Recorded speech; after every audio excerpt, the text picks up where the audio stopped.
Os Três Porquinhos.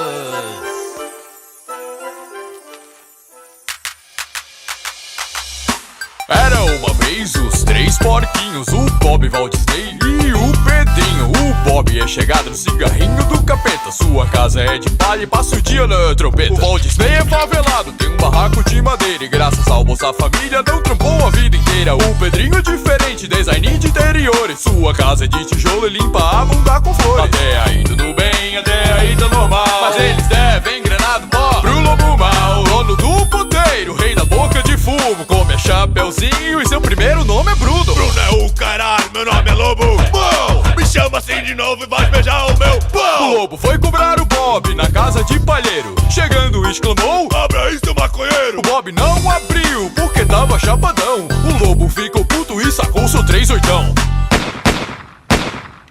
Bob pegou sua magrela e fugiu pro Walt Disney. Chegando ele gritou: oh, quase me mijei. Depois de contar tudo, Val ficou preocupado. Ele também temia o lobo, sua CG tinha roubado. Chegou de Citroën, o MC Lobo Mau, as batia rebolando, a criançada paga pau. Quando eu crescer, quero ser que nem você, comer as menininhas e pegar DST. Abre esse barraco, tem uma K-47. Se liga aí, porquinho, bota o bacon no omelete. Os porquinhos foram correndo pra casa do irmão viado. Parem aí, primeiro tirem o sapato. Ao contar do Lobo Mau, o Pedrinho se tremeu. Ele também devia uns Gogo Boys que ele comeu. Vim resolver essa cagada aqui na casa do Pedrinho. Ao falar isso, Gleide espirrou no seu focinho. O Lobo Mau ficou inchado, era alérgico à lavanda. Ele morreu no SUS, porque a fila não anda.